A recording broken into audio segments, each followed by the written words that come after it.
నమస్కారం ఘంటారావానికి స్వాగతం. ముందుగా ప్రధానాంశాలు. జూన్ 1 నుంచి రేషన్ దుకాణాల ద్వారానే బియ్యం పంపిణీ. అక్రమ రవాణాపై ఉక్కుపాదం మోపుతామన్న ప్రభుత్వం.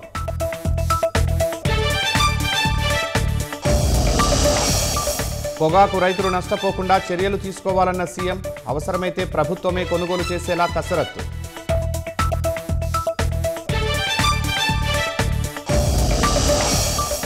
ఎస్ఐపిబి నిర్ణయాలకు పచ్చజెండా. 35,000 మందికి ఉపాధి అవకాశాలు. 13,000 కోట్ల పెట్టుబడులకు మంత్రివర్గం ఆమోదం.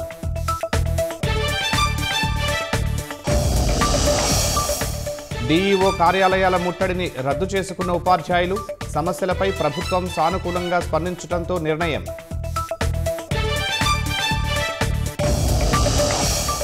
విజయనగరం పేలుళ్ల కుట్ర కేసు ఎఫ్ఐఆర్లో విస్తుపోయే వాస్తవాలు.